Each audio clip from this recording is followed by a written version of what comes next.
It started like any other day, I suppose. It was the first week back at school after an uneventful and lustrous winter vacation. It was ludicrous to suspect anything remotely outside of the ordinary. You would have thought that the distraction and high stress levels of starting a whole new semester of college would preoccupy a young and troubled mind looking for mischief for at least a few weeks. But then I got that text.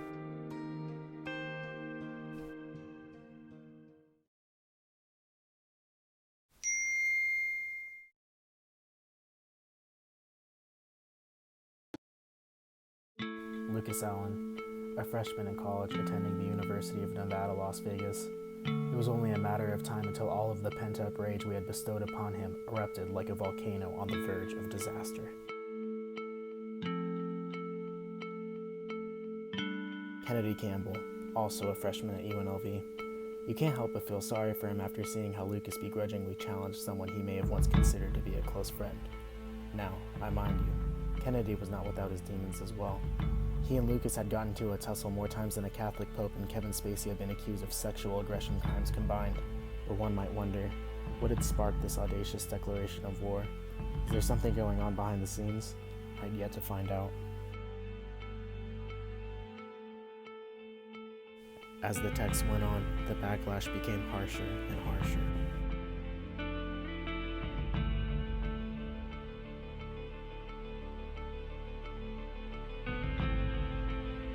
Just as it had seemed, an all-out civil war was about to break out. Something quite shocking had happened.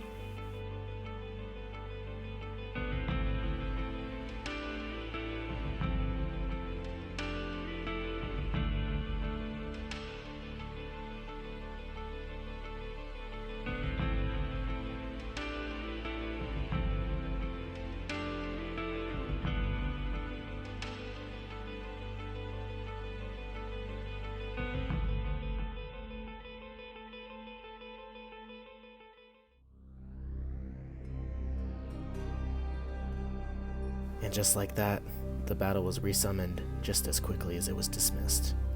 The eagle flies high, but does the falcon have the wing speed and agility to surpass it? Or will they both fly too close to the sun, burning their wings in an unforgiving and insatiable singe of fire?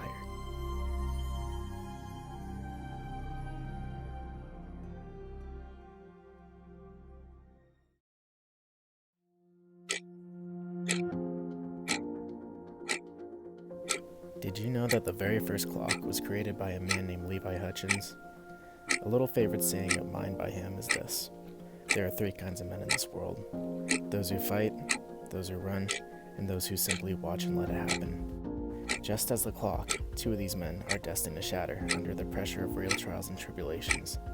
Their clocks are doomed to stop. Can you guess which two? The reason I am so fond of this quote, putting aside the batshit crazy comparisons, is that it shows that you have to stand up and prevail against what this rotting, decimating world hurls at you, like a monkey throwing its feces against the wall. And if you don't, your time runs out. Memories just become shattered fragments of glass of a broken clock. Fragments that you will so desperately grasp at with everything in you, until there is nothing in you, and you disappear into a sea of obliteration.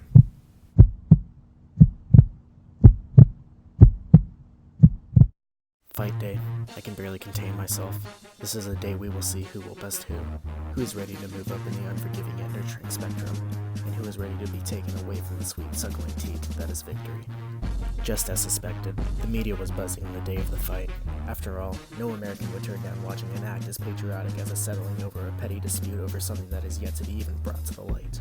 The never-ending rivalry between Lucas Allen and Kennedy Campbell has been an unspoken tension strong enough to make even the world's most notorious killers twinge in fear and regret. This fight stands for anything you want it to stand for, and the people who are here for it. Even I can't help but smile ear to ear thinking of how I could play even a small part in an event that is going to solve world hunger and cure cancer with just the flick of a wrist. The eagle is ready to show himself. The clock is going to shatter. Jesus wept. Prior to the fight, for the sake of narrative, I had an old friend, Keaton Udema, come to the house to put into words the relationship of Lucas Allen and Kennedy Campbell. I would definitely describe it as rocky, and they bicker about most everything, and I think that they both just come to a crashing point in their relationship today. Shortly after, Keaton gave his beautifully detailed summary. Fighter number 1 came onto the scene. As highly requested, I asked Kennedy what he would hope to get out of this fight. So, Kennedy, what do you hope to get out of this fight? I hope I just get bragging rights for the rest of our lives. Like, as long as I know I'm gonna win. I'm gonna beat his ass, like, guaranteed. You're gonna kick his ass. I'm gonna kick his ass, and I'm gonna have bragging rights over him for as long as we're friends. I don't know when that ends, if it's forever, if like some other beef starts, you know. I'm gonna kick his ass though. I'm gonna lacerate his kidneys. And so, the suspense of Lucas's arrival was coming to an all-time high. Due to his lack of boxing material, me, Kennedy, and Keaton headed to Walmart to buy all the essentials of a brutal backyard brawl. You should make a slow motion. Yeah, I will. Lucas had arrived. No, do real punches, dude. Well, now I'm embarrassed. Do real punches. No. Lucas, how do you think the fight is gonna come about? I don't know. What do you think? He's a bitch. Yeah. So naturally, I think I'm gonna win. My physical prowess is just there. Lucas and Kennedy, after years of fighting and fighting, what do you guys have to say about all of this? Are you happy that it's come to a dramatic conclusion? And if so, I think we might end up being better friends after this, just because we took it all out. But like, it's mostly gonna be me taking it out, because he ain't gonna win shit. I'm just tired of the harassment. Tired of the harassment. Every day, it just never stops, and so I feel like I just think it's cute how he it's thinks time. I talk too much shit. I think it's time. And he talks too much shit. Example of the harassment. I think it's time to shut his mouth for good. His mouth opens up just as much as mine. That's incorrect. It is correct. It's incorrect. It's It's correct. incorrect. You're a bitch. You're a bitch, Nick. Oh, he's here. What's up? What's up?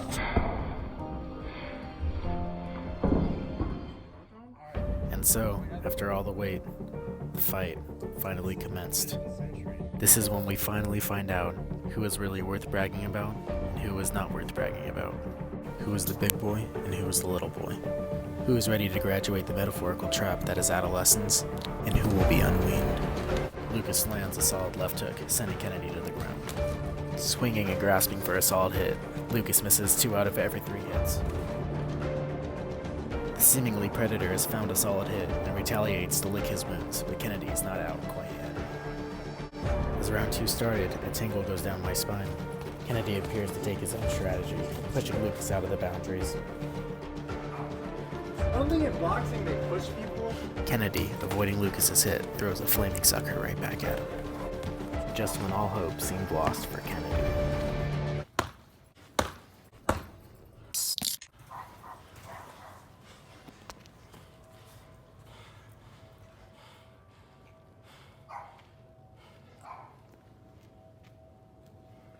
No, we can keep doing a third round. Kennedy gets up. 10, 9, 8, 7, 6. A defeat and a victory. A champion for the time being and a fallen hero, ready to strike again one day.